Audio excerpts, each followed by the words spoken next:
샬롬, 샬롬. 한 주간 평안하셨습니까? 예배에 집중하기 위해 휴대폰은 잠시 꺼주시면 감사하겠습니다. 이제 주악에 맞춰 하나님을 예배하겠습니다.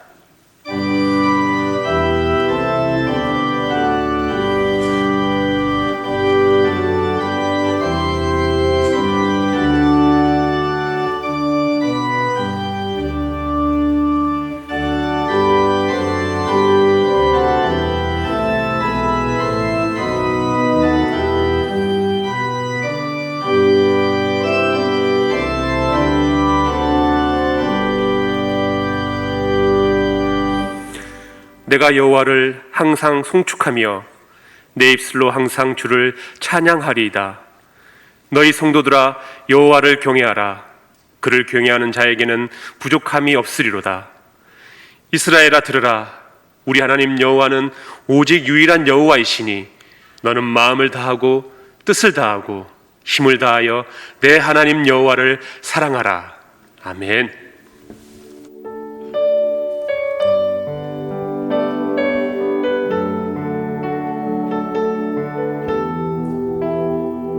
그 크신 하나님의 사랑 말로 다 형용 못하네. 저 높은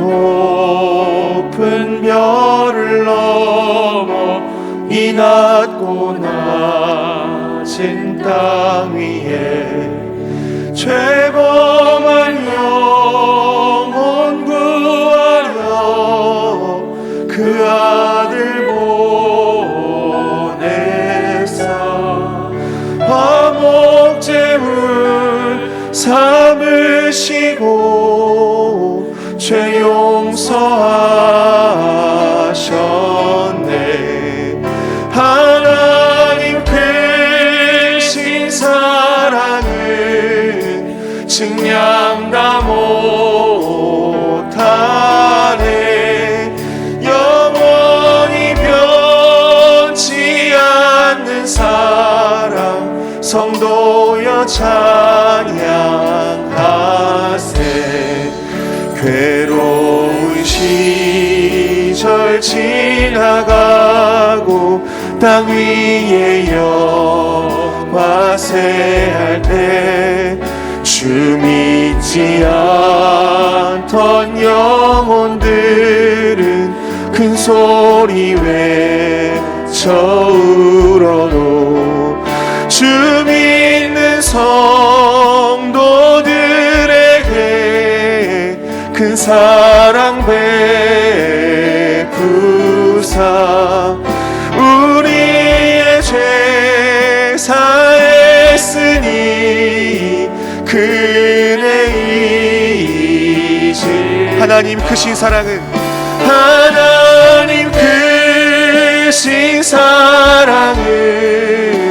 증량 다 못하네. 영원히 변치 않는 사랑 성도여 찬양하세.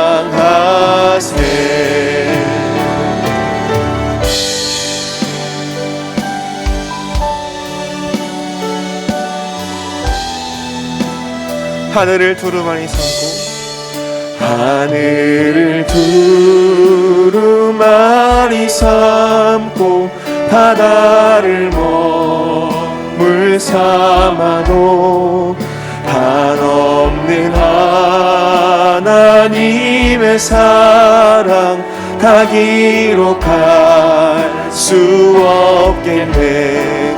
하나님의 크신 사랑 그 어찌 닿았을까. 저 하늘 높이 쌓아도 채우지 못한 하나님 크신 사랑을 하나님 크신 사랑을 증량 다 못하네. 영원히 성도여 찬양. 하나님 크신 사랑은, 하나님 크신 사랑은 측량다 못하네. 영원히 변치 않는 사랑 성도여 찬양.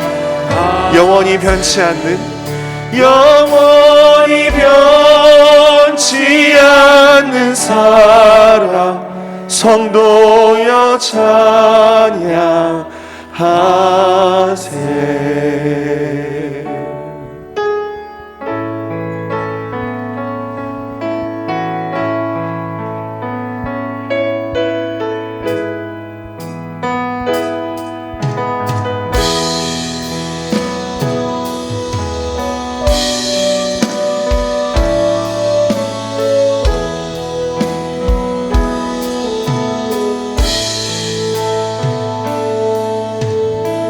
내가 만민 중에, 내가 만민 중에 오 주께 감사하며 주님을 찬양하리. 열방 중에서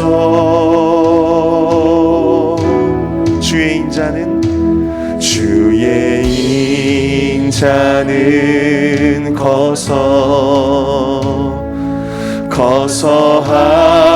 하늘에 미치고 주의 진리는 넓은 궁창에 이르나니.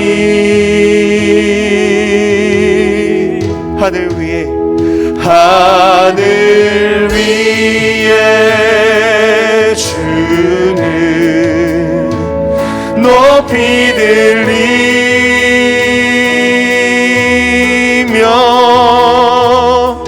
주의 영광은 온 세계 위에.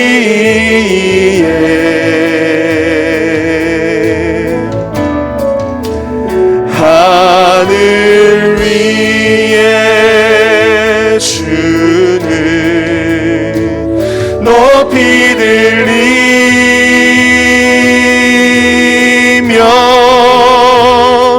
주의 영광은 온 세계 위에.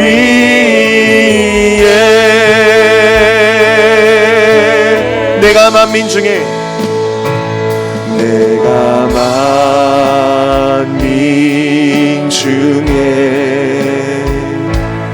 오 주께 감사하며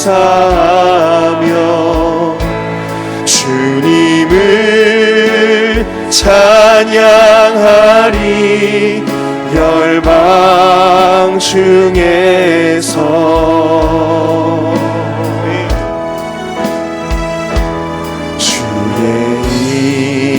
인자는 거서 하늘에 미치고 주의 진리는 넓은 궁창에 이르나니. 하늘 위에 주는, 하늘 위에 주는 높이 들리며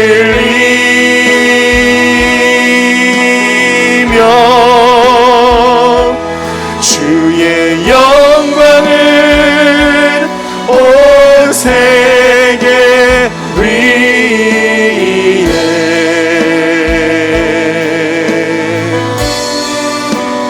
하늘 위에 주는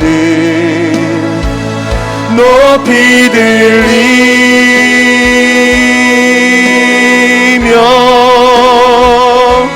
주의 영광은 온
영광을 온 세계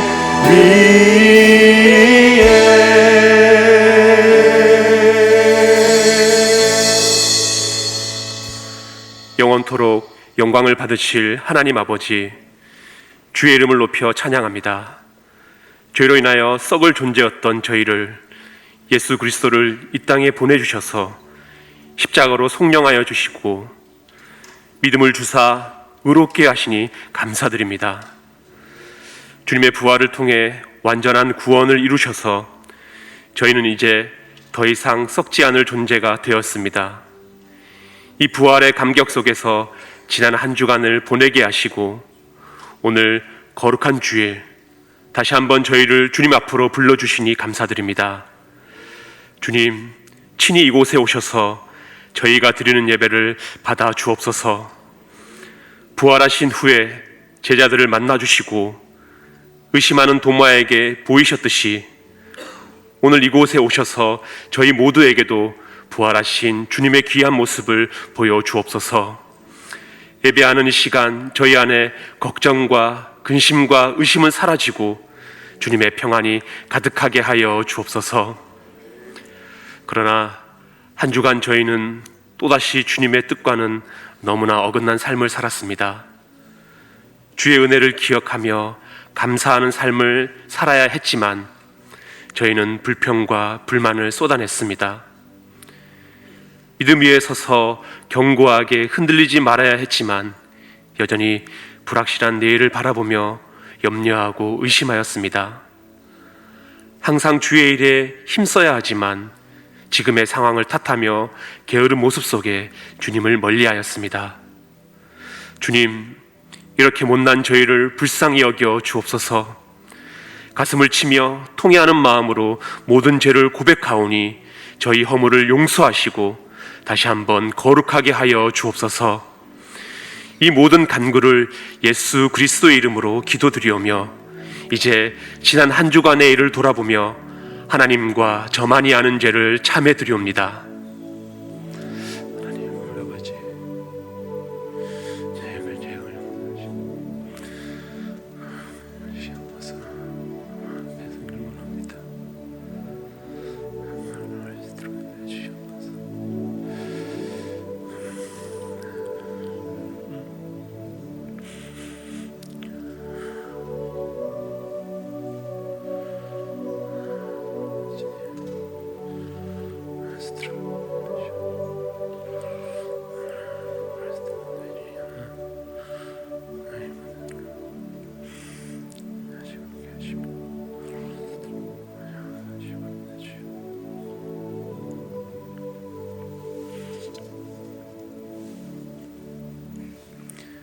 우리는 긍휼하심을 받고 때를 따라 돕는 은혜를 얻기 위하여 은혜의 보좌 앞에 담대히 나아갈 것이니라. 그러므로 이제 그리스도 예수 안에 있는 자에게는 결코 정죄함이 없나니 이는 그리스도 예수 안에 있는 생명의 성령의 법이 죄와 사망의 법에서 너를 해방하였음이라. 아멘. 나는 전능하신 아버지 하나님 천지의 창조주를 믿습니다. 나는 그의 유일하신 아들 우리 주 예수 그리스도를 믿습니다. 그는 성령으로 잉태되어 동정녀 마리아에게서 나시고 본디오 빌라도에게 고난을 받아 십자가에 못 박혀 죽으시고 장사된 지 사흘 만에 죽은 자 가운데서 다시 살아나셨으며 하늘에 오르시어 전능하신 아버지 하나님 우편에 앉아 계시다가 거기로부터 살아있는 자와 죽은 자를 심판하러 오십니다. 나는 성령을 믿으며 거룩한 공교회와 성도의 교제와 죄를 용서받는 것과 몸의 부활과 영생을 믿습니다. 아멘.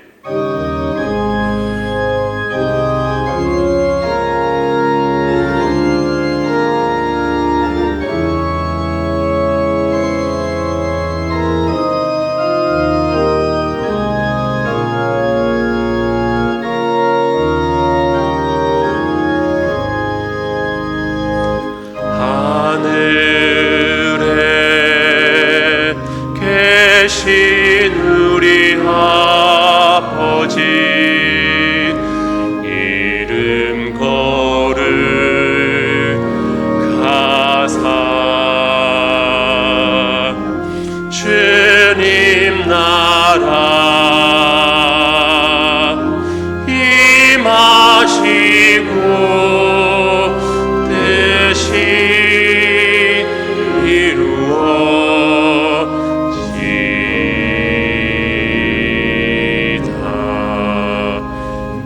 일용할 양식 주시고 우리들의 큰 죄 다 용서하옵시며 또 시험에 들게 마시고 악에서 구원하소서. 대개 주의 나라 주의 권세 주의 영광 영원히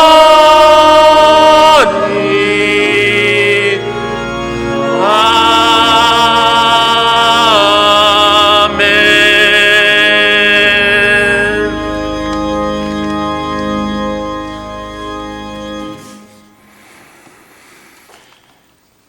주님,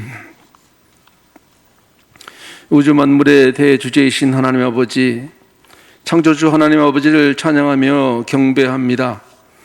이렇게 좋은 봄날 아침에 아름다운 성전에 모여 하나님의 아버지께 예배할 수 있는 여건을 허락하여 주시니 감사하고 감사합니다. 모두가 제한 없이 원하는 예배를 드리지 못하는 아쉬움이 있으나 있는 그곳이 예배의 자리가 되어 더욱 사모하는 마음으로 예배하게 하시고 축복과 은혜의 시간이 되게 하여 주시옵소서. 예수님의 십자가 사랑과 부활의 기쁜 소식을 이웃에게 전하고 나누는 기쁨의 50일 기간입니다.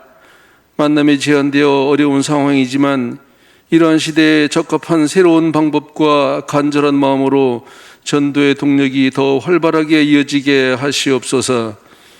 기약 없이 길어지고 있는 코로나 상황으로 인하여 힘들고 어려운 상황에 처해 있는 주의 백성들에게 용기와 위로를 주시고 슬기롭게 견디며 이겨낼 수 있게 하시옵소서. 하나님과 하나님의 말씀을 믿는 절대 믿음으로 어떠한 두려움과 어려움도 극복하게 하시고 우리의 삶과 역사의 주관자이신 하나님을 더욱 의지하며 신뢰하게 하시옵소서. 특별히 몸이 약한 주의 백성들을 주님의 손으로 지켜주시고 이 어려운 상황이 도리어 주님의 강함을 경험하고 대주제이신 하나님 아버지께 더욱 가까이 다가서는 계기가 되게 하여 주시옵소서. 거리 두기를 핑계로 이웃사랑에 소홀해지는 우리가 아는지 돌아봅니다. 사랑의 현장에 대한 관심과 지원이 쉬지 않게 하시고 주변에 힘들고 외로운 이웃에게 다양한 방법으로 다가갈 수 있는 저희들이 되게 하여 주시옵소서. 교회 학교가 하루속히 정상화되어 가정과 학교에서 할 수 없는 신앙교육과 교회 세월을 통해 신앙의 기초를 더욱더 든든히 다지게 하시옵소서. 혼란스러운 수업 환경으로부터 우리 자녀들을 보호하시고 상황과 환경에 맞는 학업에 충실하게 하시기 원합니다. 성전 예배를 사모하며 믿음이 연약해지지 않도록 붙드시고 어떠한 상황에서도 주님을 향한 믿음의 끈을 놓지 않게 하시옵소서. 인터넷을 활용한 다양한 방법으로 예배하며 소통할 수 있는 여건을 주심에 감사합니다. 어떤 어려움이 있다 해도 어떤 고난이 있다 해도 예배와 말씀만이 이 상황을 극복할 수 있는 유일한 방법임을 한시도 잊지 않게 하시고 역사의 주관자이신 하나님 아버지께 겸손해지는 저희들이 되게 하여 주시옵소서. 교회를 향한 비난과 비판이 점점 거세지고 있습니다. 그러나 혼란과 방황을 해결하고 갈등과 반복을 해결할 수 있는 것도 교회의 역할이며 사명임을 잊지 않게 하시고 기도와 말씀으로 이 시기를 이겨낼 수 있는 지혜와 용기를 주시옵소서. 이 시간 말씀을 전하시는 담임 목사님을 영육간에 강건하게 하시고 진리와 능력의 말씀이 선포되게 하시기 원합니다. 동역하시는 교역자들에게 능력을 더하시고 계획하는 일마다 축복을 더하시기 원합니다. 어떤 상황에서도 할렐루야 나는 찬양하리라는 마음으로 정성껏 준비한 찬양대의 곡조 있는 기도를 들으시고 함께하는 회중에게 은혜가 되게 하시옵소서. 교회 곳곳이 성도들로 북적이고 여러 가지 행사와 활동으로 활기가 넘치는 때를 기다립니다.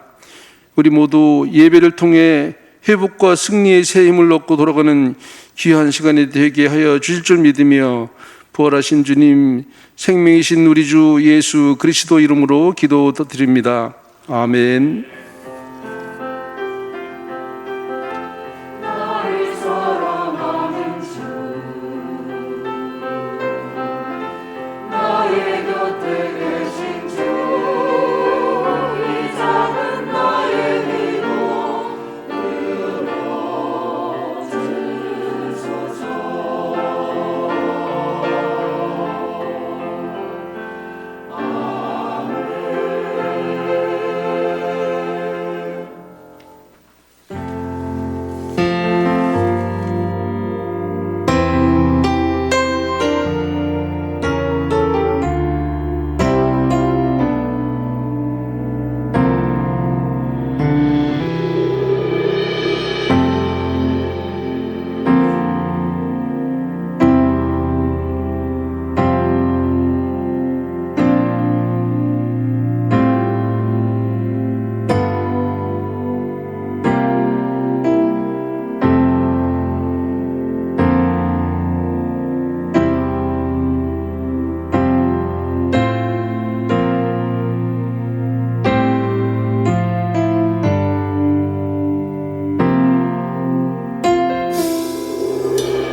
주의 돌보심 가운데 우리가 한 주일을 잘 보낼 수 있어 감사드립니다. 오늘도 이렇게 만나 우리가 예배할 수 있음을 감사드리고, 또 가정에서 예배하시는 교우 여러분 더 큰 성심으로 주님을 향해 우리의 온 마음을 드릴 수 있었으면 합니다.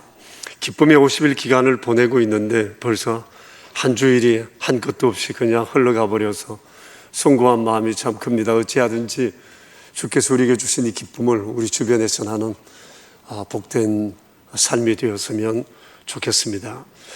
이미 광고가 된 내용이지만 유아 세례 받는 일에 부모 여러분, 아이들을 믿음의 세대로 키우는 복된 길이라는 것을 꼭 기억하시고, 교회 안에 유아 세례 받는 아이들을 우리 교우 여러분들께서도 또 축복하시고 가정들을 격려해 주시면 감사하겠습니다.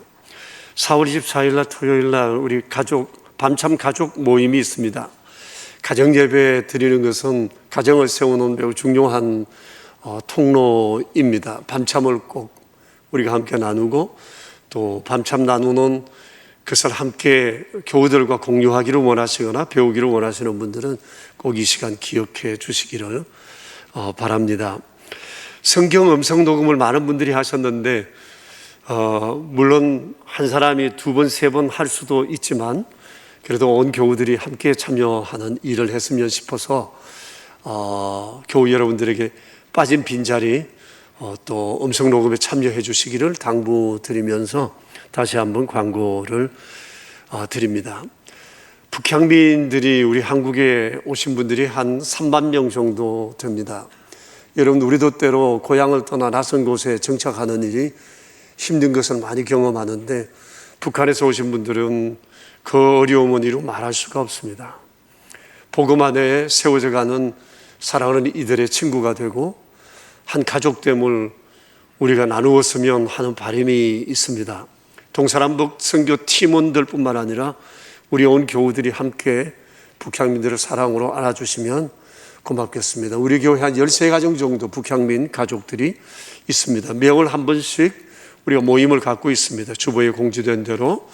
그 외에도 함께 관심을 가질 수 있으니까 그 시간에 여러분 오셔서 교제 나누어 주시고 우리의 일상생활을 함께 나누는 아름다운 교제가 있으면 믿음 가운데 굳건히 세워지고 이분들이 또 복음을 전하는 통로가 되지 않을까 하는 생각을 합니다. 아름다운 교제 있으시기 바라고 관심 가져주시기 바랍니다. 2부 찬양대가 준비한 찬양을 하나님께 드리겠습니다. 우리의 마음을 담아 함께 드리는 찬양 되시기 바랍니다.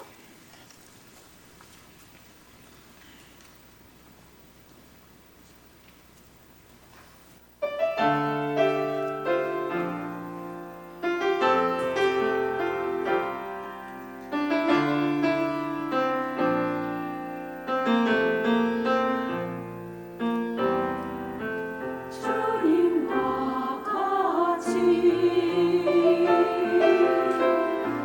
내 마음 만지는 분은 없네. 오랜 세월 찾아 난 알았네.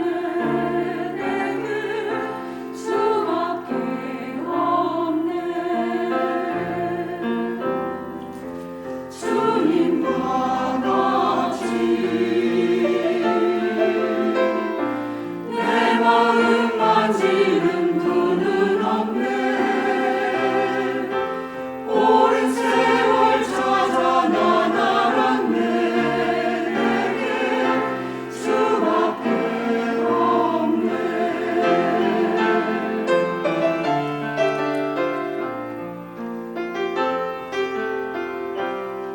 주잡이 강같이 주 손길 지요하네. 고통 받는 자녀 부르시 주밖에 없네. 주님과 같이 내 마음 만지는 분은 없네. 오랜 세월 찾아 난 알았네. 내게 수밖에 없네.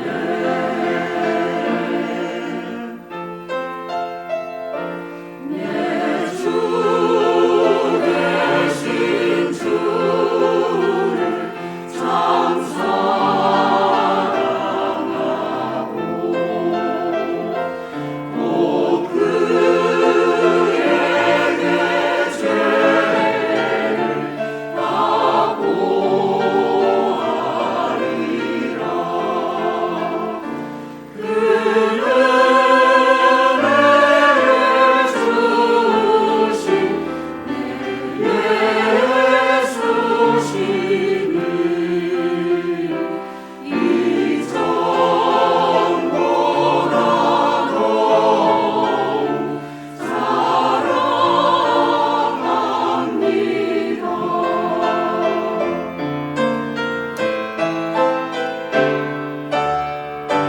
주님과 같이 내 마음 만지는 분은 없네. 오랜 세월 찾아 난 알았네. 내게 수밖에 없네. 오랜 세월 찾아 난 알았네. 내게 수밖에 없네.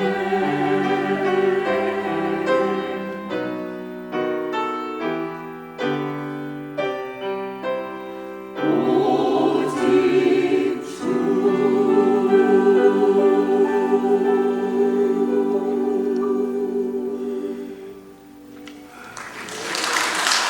네, 감사합니다. 네, 오늘 아침 우리에게 주신 하나님 말씀은 사무엘 하 1장 1절에서 16절에 있는 말씀입니다. 오늘 우리 성경 읽기 일과맨 서두에 있는 부분인데요. 사도행전 사무엘하 1장 1절에서 16절입니다.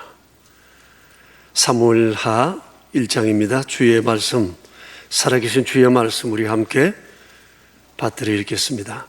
사울이 죽은 후에 다윗이 아말렉 사람을 쳐 죽이고 돌아와 다윗이 시글락에서 이틀을 머물더니 사흘째 되는 날에 한 사람이 사울의 진영에서 나왔는데 그의 옷은 찢어졌고 머리에는 흙이 있더라.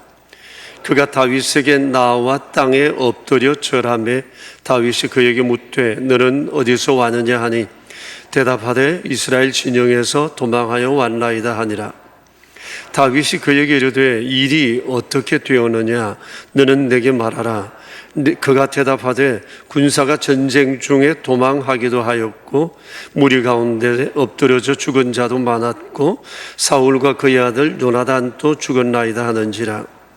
다윗이 자기에게 알리는 청년에게 묻되 사울과 그의 아들 요나단이 죽은 줄을 내가 어떻게 아느냐.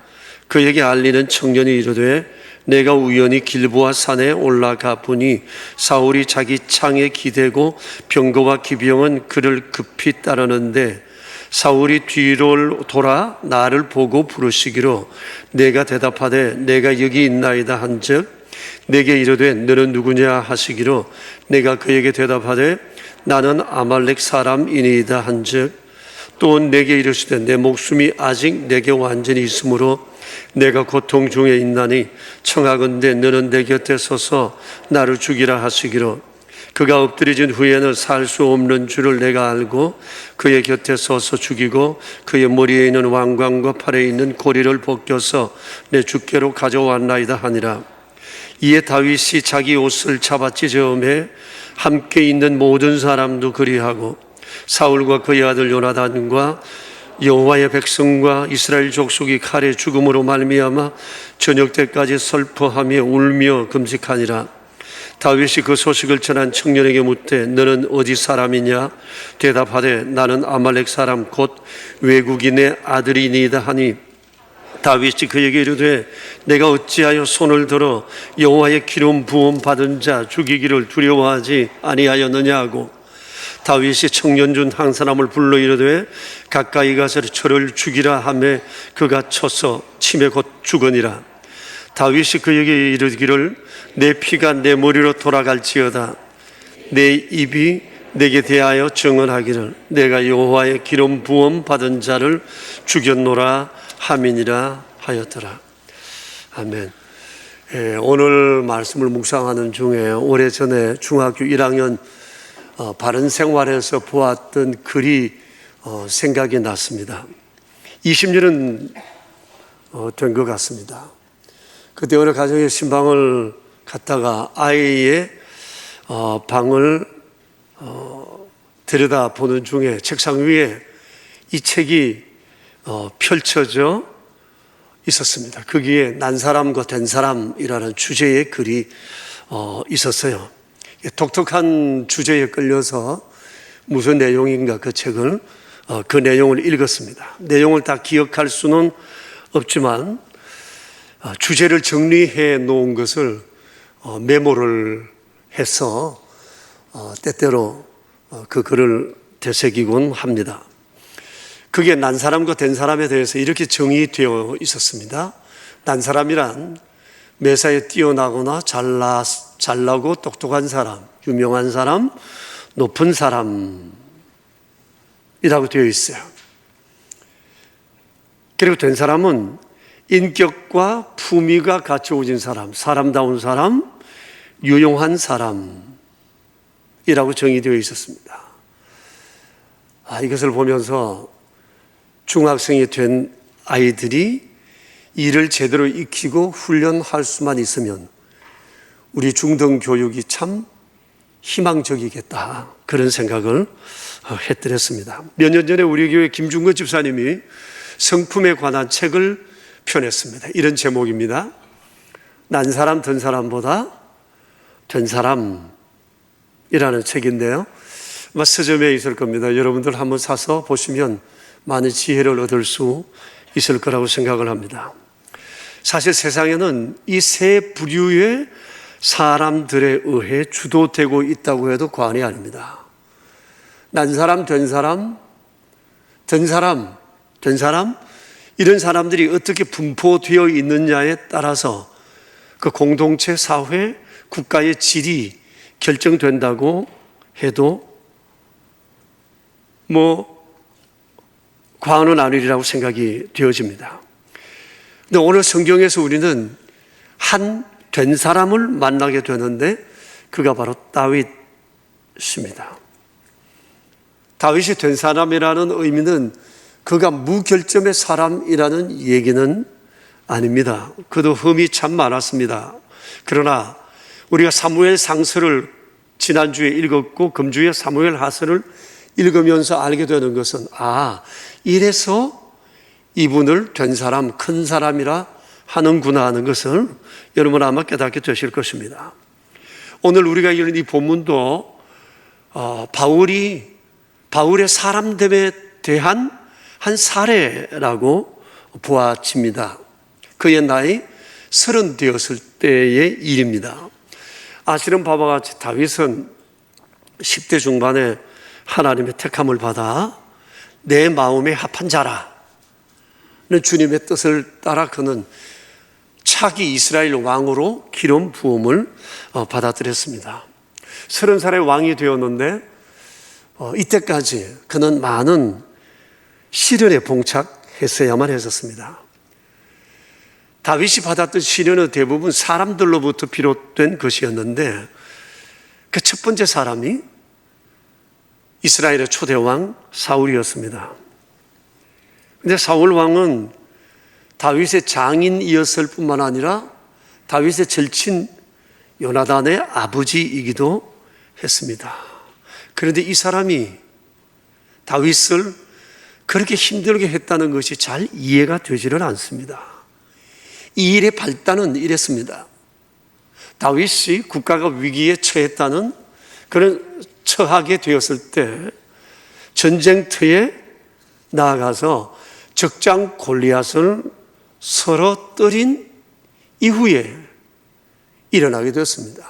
이 일로 인해서 땅은 진동했고 온 이스라엘이 다윗을 흠모하게 되었습니다. 이 때문에 왕이 어린 다윗을 시기하게 되었고 눈에 가시같이 여겼습니다. 그리고 이로부터 10여 년이 넘도록 다윗을 아주 힘들게 하고 박해를 했습니다.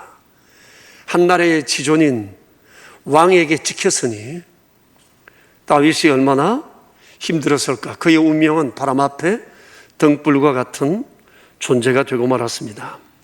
왕궁에서 몇 차례 죽음의 위기를 넘겼던 다윗은 더 이상 그곳에 머물 수 없어서 전국을 떠돌게 되었습니다.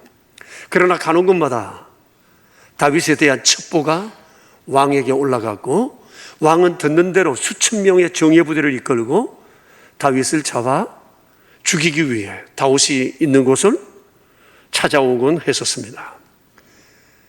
왕의 추격은 집요했고 다윗은 이를 피해 산으로 굴로 골짜기로 바위 틈으로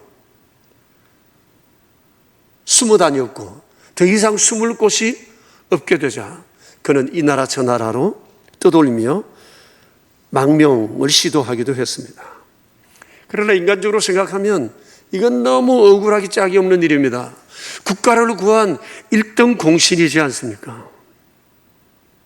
그런데 어떻게 사람이 이럴 수가 있죠? 사울이 이렇게 된 사실에 대해서 성경은 여러 번 말씀합니다. 왕이 악신이 들렸기 때문이다. 귀신이 들렸기 때문이라. 악한 귀신에 들렸기 때문이라는 겁니다. 그렇죠. 사람이 악한 영에 붙잡히지 아니하고는 이렇게 사악할 수가 없습니다. 왕이 이렇게 사욕에 붙잡혀서 미쳐 날뛰는 동안 나라의 형편은 말이 아니었습니다. 주변 나라로부터 끊임없는 공격을 받아 백성은 도탄에 빠지게 되었고 종국에는 원수의 나라 블레셋과의 대전투를, 국가의 운명을 건 대전투를 벌이게 되었습니다. 당시 다윗은 사울에게 쫓겨 블레셋이라는 곳에 망명했고, 그곳에 왕으로부터 시글락이라고 하는 성을 하나 얻어서 그곳에서 자기 부하들과 함께 머물고 있었습니다. 그러던 중에 블레셋과의 마지막 대전투에서 왕과 왕자 3명이 전사했다는 소식을 듣게 된 겁니다. 오늘 성경에 나와 있는 대로입니다. 이 소식은 당시 이스라엘의 용병으로 추정되는 아말렉 청년으로부터 들었던 얘기입니다. 그가 시글락에 있는 다윗에게 와서 전장의 소식을 전해 주었습니다. 이 전쟁에서 왕과 왕자 3사람이 전사했다는 겁니다. 그런데 놀랍게도 이 사람의 손에는 사울 임금의 왕의 왕관과 그의 팔에 걸쳤던 고리가 들려 있었습니다. 그래도 설마 하는 마음에 다윗이 물었습니다. 그들이 죽은 것을 내가 어떻게 아느냐? 그랬더니 이 청년이 이렇게 얘기를 합니다.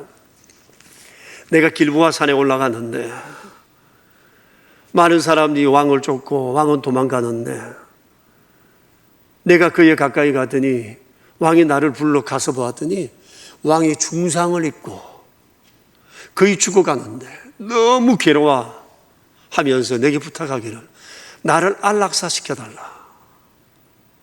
도저히 살아날 수 없는 줄을 알고 내가 그가 원하는 대로 그렇게 하였습니다.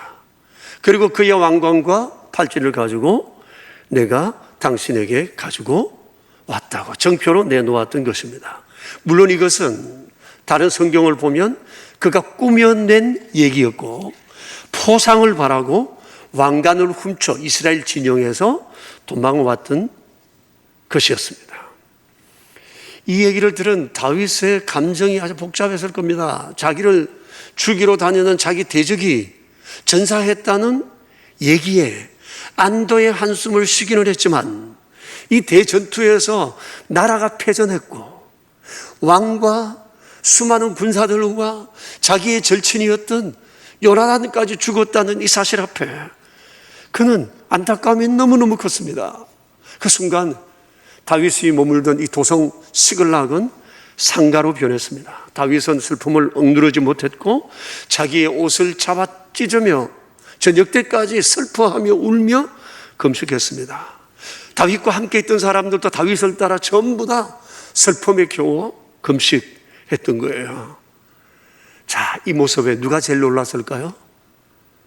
다윗에게 전사 소식을 전해 주었던 아말렉 청년이었을 것입니다.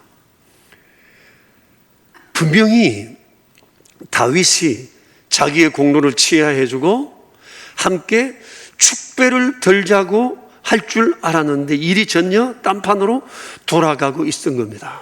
그러면서 이 사람이 크게 깨달았습니다. 아, 내가 사람 잘못 봤구나. 다윗이라는 사람을 잘못 봤구나. 이 사람은 일반 사람들과는 가치관이 다른 사람이구나는 사실을 깨닫고 이 사람이 순간 극도의 불안을 느끼게 된 겁니다. 아니나 다를까 다윗은 이 젊은이를 적결 처형했습니다. 이유는 여호와의 기름 부음 받은 자를 두려움 없이 죽였다라고 하는 것이었습니다. 그리고 다윗은 슬픔에 애가를 지어 불렀습니다. 그리고 자기와 함께 있는 사람들에게 애가를 가르쳐 이 노래를 부르게 했습니다. 다윗의 이런 모습을 두고 어떤 성경학자는 정치쇼였다고 얘기를 합니다만 아니요, 정치쇼가 아니라 이건 다윗의 진심이었습니다. 왜냐하면 다윗은 사울을 향해 여호와의 기름 부음 받은 자라는 이 사실 앞에 그를 끝까지 존중했기 때문입니다. 여러분 성경을 보시면 아시지만 다윗은 단 한 번도 사울 왕의 자리를 넘본 적이 없습니다. 왕권에 대한 야망에 사로잡히지 않았습니다. 언제나 사울을 대할 때 내 아버지여, 왕이시여, 나의 주인이시여. 그리고 상관으로 언제나 되었던 겁니다. 여러분 아시지 않습니까? 다윗도 사울과 똑같이 여호와의 기름 부음을 받았습니다. 하나님께서 사울이 몹쓸 짓을 하자 이 사람을 폐위시키고 다윗을 그 사람 대신 왕에게 앉히기 위해서 그랬던 거예요. 그러니까 급으로 치면 사울과 다윗은 동등합니다. 그럼에도 불구하고 못난 왕의 자리를 차지하기 위해 다윗은 동분서주하지 않았다는 것입니다. 성경을 읽어보시면 여러분 성경을 보시면서 아마 이해하셨을 것입니다. 다윗이 사울을 죽일 기회가 여러 번 있었습니다. 부하들조차도 이건 하나님이 당신에게 주신 기회니까 이 기회에 이 사람을 제거해 버려야 된다. 우리에게 맡겨달라. 창을 2번 찌를 것도 없다. 한 번에 끝내겠다. 그렇게 종용했지만 다윗은 부하들을 나무랐습니다. 여호와의 기름 부음 받은 내 주를 치는 것은 여호와께서 금하시는 것이다 라고 하고는 자신의 진심을 알리기 위해서 왕의 옷자락을 자르거나 물병과 창을 가져오는 것으로 자기의 의사를 표현했던 것입니다. 그리고 성경을 보시면 왕이 잘 때 옷자락을 잘라왔다는 것 때문에 막 양심의 가책을 받아가지고 굉장히 괴로워했다. 그런 내용들도 보게 됩니다. 자, 이것이 다윗의 사람됨이었습니다. 그리고 이게 그의 생활 원칙이었습니다. 예로부터 하나를 보면 열을 안다 그러잖아요. 멀리 볼 것도 없습니다. 딱 보면 이 사람이 어떤 사람인지 판단되잖아요. 어떤 사람은 3초면 된대요. 근데 우리는 하나를 보면 열을 안다고 생각합니다. 자, 다윗 이런 사람이었어요. 어떻게 다윗이 이런 삶을 그렇게 가장 위해를 당하면서도 유지할 수 있었을까? 이유가 있습니다. 하나님의 주권에 대한 확실한 믿음이 그에게 있었기 때문입니다. 여러분, 하나님의 주권 신앙, 이거 중요해요. 하나님의 주권 신앙이 뭐예요? 모든 것은 다 하나님의 손 안에 있고 모든 일은 하나님께서 하나님의 뜻을 따라 하나님의 때에 하나님께서 행사하신다는 것을 믿는 믿음이에요. 이게 다윗에게 있었어요. 다윗은 하나님의 주권 신앙에 몸을 던진 사람이었어요. 그렇기 때문에 하나님이 손대시기 전에 자기가 성급하게 절대 손대지 않는다. 이게 다윗의 마음이었어요. 절대 섣불리 판단해서 행동하지 않는다는 거였어요. 그리고 하나님의 처분을 기다렸습니다. 사울과의 관계 속에 10년이 넘도록 그랬고 평생을 그랬습니다. 하나님의 처분을 기다리고 또 기다렸습니다. 여러분 시편을 보셨죠? 좀 전에 우리 찬송 불렀죠? 시편 57편에는 내용입니다. 그 찬송을 부르고 싶어서 우리가 함께 불렀어요. 오직 하나님을 기다려요. 하나님의 영광만 생각해요. 이런 고백들이 얼마나 많은지 모릅니다. 내 주변에 내 원수들이 적들이 나를 죽이려고 하고 하나님을 모해하고 하나님에 대해서 이런저런 얘기들을 합니다. 이거 어떻게 하면 좋습니까? 도망가며 울며 도망가면서도 맞서지 않았어요. 뒤돌아서지 않았던 것이 다윗이었습니다. 이게 다윗의 삶의 대원칙이었습니다. 쉽지 않았지만 평생 이 길을 걸어갔습니다. 여러분 역사에 만일은 없다지만 만일 다윗이 사울을 제거했다면 어떻게 되었을 것 같습니까? 그를 처치했다면 역사의 시나리오는 아주 복잡하게 돌아갔을 겁니다. 그 뒤에 일을 가늠하기 어렵습니다. 어쩌면 다윗도 사울이 제거되었듯이 제거되고 제3의 인물이 등장했을지도 모릅니다. 그렇기 때문에 매사에 하나님의 주권을 신뢰하고 살아가는 것이 어렵지만 마땅히 걸어가야 할 성도의 길이라는 사실을 우리가 절대 잊지 말아야 합니다. 예수님도 그러셨지 않아요?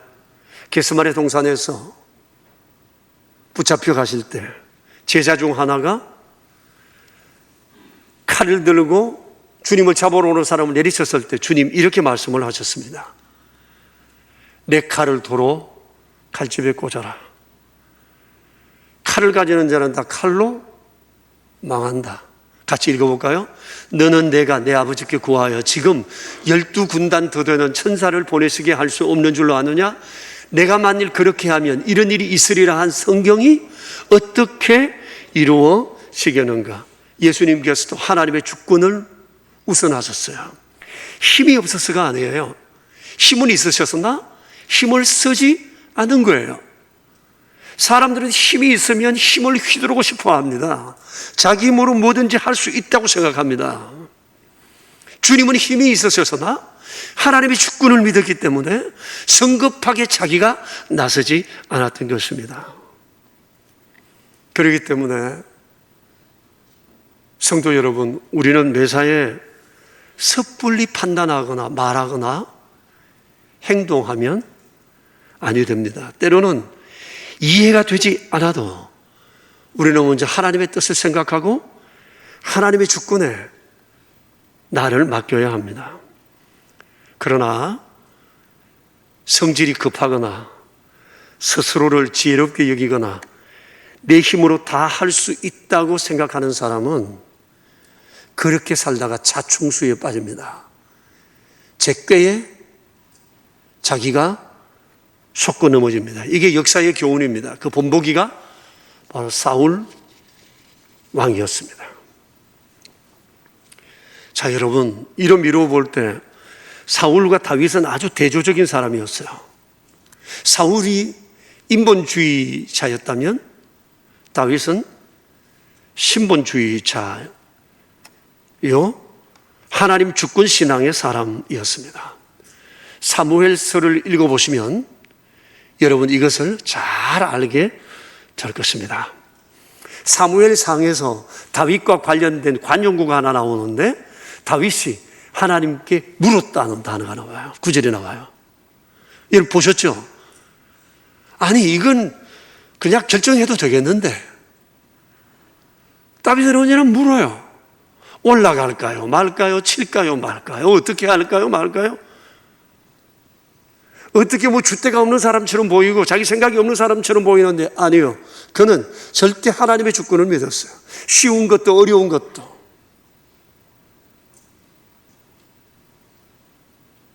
이게 다윗의 삶의 철칙이었습니다.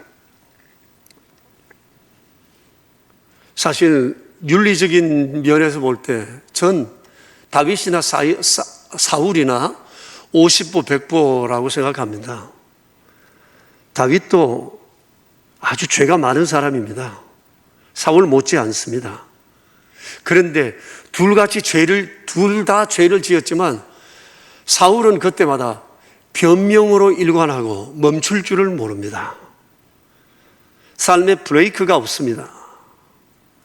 다윗은 그때마다 자복하고 원하던 것을 포기하고 멈출 줄 아는 사람이었습니다. 삶의 브레이크가 하나님이 하나님 말씀이었습니다. 비록 자기가 몰라서 실수를 하고 넘어졌을지라도 그는 하나님 앞에 통해 자복하며 하나님의 긍휼을 구했던 사람입니다. 그리고 사울은 항상 당장의 이익을 쫓았던 사람입니다. 다윗을 죽이려 했던 이유도 바로 거기에 있었습니다. 그러나 다윗은 항상 여호와의 주권을 따라 살아가는 사람이었습니다. 그래서 죽느냐 사느냐 절체절명의 시기에도 다윗은 사울과 맞서지 않았습니다. 10년 세월을 그렇게 살았습니다. 이것이 다윗의 변됨이었습니다. 큰 사람의 모습이었습니다. 자, 다시 한번 말씀드립니다. 다윗이 이렇게 살 수 있었던 이유가 뭐라고요? 여호와 주권 신앙입니다. 여호와 주권 신앙이 뭐예요? 모든 것은 하나님의 손안에 있고 하나님 마음대로 하신다는 것을 믿고 하나님의 때에 하나님의 방법으로 하나님의 행하심을 믿고 내가 섣불리 나서 판단하거나 행동하거나 결정하려고 생각하지 않는 이 믿음의 태도, 이게 하나님 주권 신앙입니다. 그러니 하나님의 주권 신앙은 하나님이 모든 것을 행하신다는 하나님의 섭리와 은총에 대한 신앙 고백이라고 말할 수가 있습니다. 다윗 평생 그렇게 살았고 하나님께서는 이런 다윗을 높여주셨습니다. 요즘 우리 사회 화제의 인물 가운데 한 분이 김형석 교수님이십니다. 우리 이번에 북카페에서 또 독서 북클럽 하게 되는데 김형석 교수가 쓴 100년을 살아보니 라고 하는 책이 있더라고요. 그런데 얼마 전에 이분이 하시는 얘기를 들었어요. 이런 얘기였어요. 100년을 살아보니 인생은 운명도 아니고 허무도 아니고 섭리더라. 자기답게 사는 게 소중하다 생각하고 나답게 살았다고 자부했는데 더 높은 뜻이 있어 이렇게 살았구나. 나는 심부름한 그로구나는 생각이 든다. 섭리와 더불어 은총을 느끼고 있다. 이분이 100세에 이걸 깨달으셨다고 수레하고 있습니다. 제가 이걸 보면서 교수님 신앙 고백하시는구나 그래 생각했습니다. 크리스찬이시잖아요.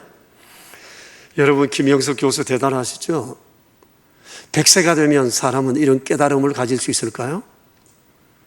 그러나 100세가 되어 이걸 깨달으면 너무 늦죠. 너무 늦어요. 어렸을 때부터 하나님의 섭리와 은총을 알고 하나님의 섭리와 은총 가운데 살며 이 섭리와 은총을 경험하며 감사하며 높이며 찬양하며 살아야 하는 것입니다. 이것이 큰 사람으로 살아가는 삶의 길입니다. 자, 결론적으로 볼 때 성경적으로 봐서 사람이 크다는 것은 곧 생각이 큰 사람을 의미합니다. 생각이 크다는 것은 비전이 크다, 원대한 꿈을 가지고 있다, 생각이 깊다, 지식이 깊다, 사회적 위치가 높다는 것을 뜻하는 것이 아니에요. 생각이 높다는 것은, 생각이 크다는 것은 세상에 가장 위대하고 크신 하나님의 생각을 내 안에 갖는 겁니다. 그걸 품는 겁니다. 그리고 그 길을 쫓아 살아가는 거예요. 그게 큰 사람이에요. 인간의 머리가 아무리 크다 한들 하나님이 미련한 것보다 못하다 성경 말씀하세요. 큰 사람이란 큰 길을 걷는 사람이요 큰 생각을 하는 사람인데 그는 하나님의 생각을 하는 사람이에요. 하나님의 생각을 내 생각으로 받아들이고 품고 살아가는 사람입니다. 그러니까 어렸을 때부터 이 큰 사람 훈련을 해야 합니다. 성경을 읽으면 하나님 생각을 갖게 됩니다. 큰 생각을 하게 되고 높은 생각을 하게 됩니다. 그리고 그 생각을 따라 살아가는 겁니다. 교회 교육의 목표는 여기에 있습니다. 세상에 난 사람 만드는 훈련이 아니라 된 사람을 넘어 성경에서 말씀하시는 큰 사람의 길을 걷게 하는 겁니다. 큰 사람은 크신 하나님의 생각을 내 안에 갖는 것입니다. 자, 질문하겠습니다. 나는 큰 사람입니까? 내가 생각해온 큰 사람은 어떤 사람이라고 생각하고 있습니까? 나는 큰 사람입니까? 오늘 이 물음 앞에 자문하며 대답해 보시기를 바랍니다. 이제 우리 함께 기도하겠습니다. 자신을 한번 돌아봅시다. 우리는 세상 가치관을 따라 크게 되기 위해 힘쓰고 노력해 왔습니다. 그러나 하나님 보실 때 그건 큰 사람 아닙니다. 난 사람일 뿐입니다. 하나님이 원하시는 큰 사람은 하나님의 생각대로 움직이는 사람입니다. 힘들어도 어려워도 고난스러워도 손해가 있어도 괴로워도 하나님의 뜻을 붙잡고 사는 사람, 그 사람이 큰 사람입니다. 그 사람을 하나님이 쓰십니다. 역사 속에 쓰임받은 사람은 세상에 난 사람이 아니라 바로 그런 큰 사람, 하나님의 생각을 쫓는 사람이었습니다. 신앙생활의 핵심은 여기 있습니다. 이런 사람 되기를 소망합시다. 우리 함께 한 2분 정도 조용히 기도하겠습니다.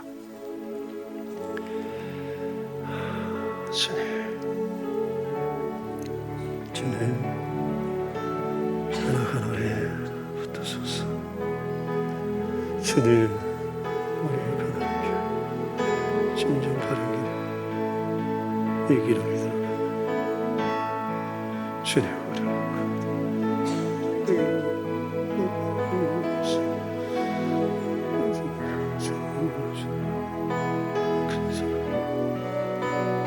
그리고 큰 사람의 믿음의 길, 주님 우리 그렇게 원합니다. 주님 그렇게 하소서. 주님, 오 주님, 오늘 우리 큰 사람, 그가 누구인가 생각할 수 있는 은혜 주신 것 감사합니다. 다윗, 그는 누가 봐도 작은 자, 양치기에 불과해서나 주님은 그를 큰 사람이라 하셨습니다. 사람은 외모를 보나 나는 중심을 보노라 말씀하시며 작다 여기는 그를 통하여 하나님의 뜻을 성취해 오셨습니다. 세상에는 스스로 크다 일컬으나 하나님 보실 때 지극히 작은 자가 많고, 스스로 작다 여기나 하나님 보실 때 큰 사람으로 인정되는 사람도 많습니다. 주님이 일하는 사람은 난 사람이 아니라 된 사람이 아니라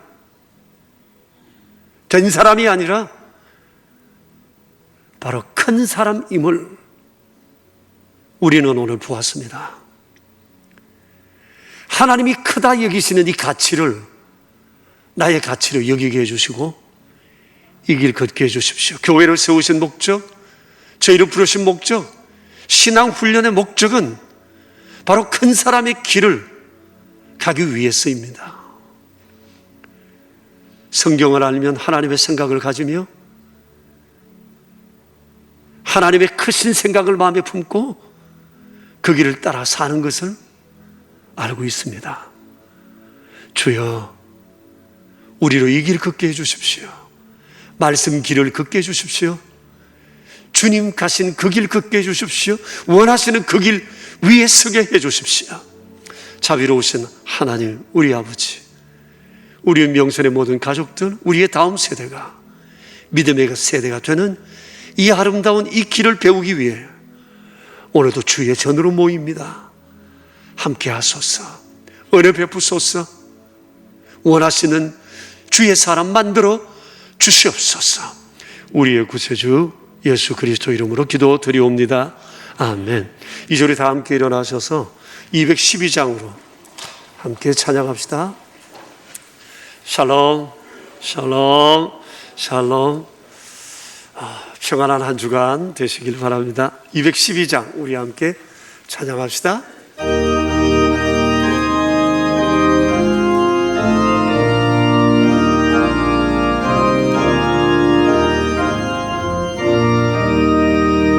겸손히 주를 섬길 때 괴로운 일이 많으나 구 주여 내게 힘 주사 잘 감당하게 하소서.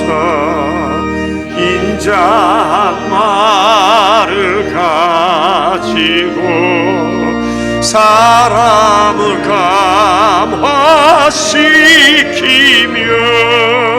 갈 길을 잃은 무리를 잘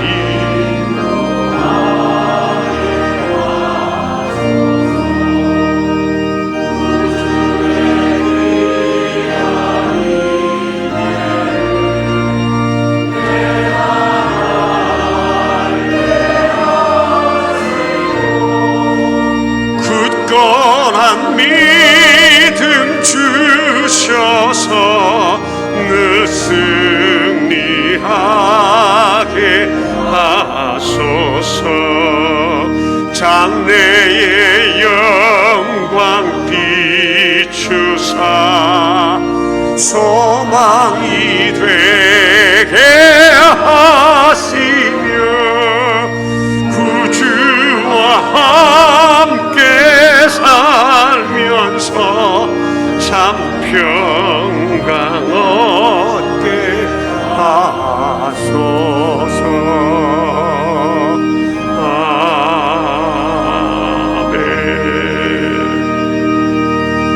아멘. 살아계신 하나님 우리 아버지, 오늘도 역사를 친히 운행하시는 주님, 큰 사람을 통하여 일하시기를 원하시는 주님, 그런 사람 되기를 원하며 주의 전을 낳습니다. 자비로우신 주, 저희 붙드시어 주의 아름다운 도구로 우리의 호흡이 닿는 그날까지 그리 살게 하여 주시옵소서. 자비로우신 하나님 우리 아버지, 베풀어 주시는 은총을 기억하며 이 시간에 정성으로 구별하여 주님 앞에 이런저런 모양으로 예물을 드립니다. 11조와 감사 예물로 주정 헌금으로 오른손 헌금과 완달아 선교 헌금과 사랑의 식탁으로 주의 전을 세우기 위한 건축의 예물로 드려진 손길들, 드려진 귀한 예물들 주 영광을 위한 아름다운 통로로 사용하여 주시며 우리의 평생 주의 기쁨 되게 하여 주시옵소서. 우리의 구세주 예수 그리스도 이름으로 기도드리오며 이제는 우리의 왕 되신 주님 예수 그리스도의 은혜와 만복의 근원 되시는 아버지 하나님의 그 크신 사랑하심과 우리 안에 계셔서 날마다 강하게 하시고 새롭게 하시며 주의 뜻 따라 살도록 도우시는 성령님의 교통하심이 모인 저희 무리들과 명선의 모든 가족들과 주님의 몸 되신 교회 위에 이제로부터 영원히 함께 계시옵기를 간절히 축원하옵나이다. 아멘.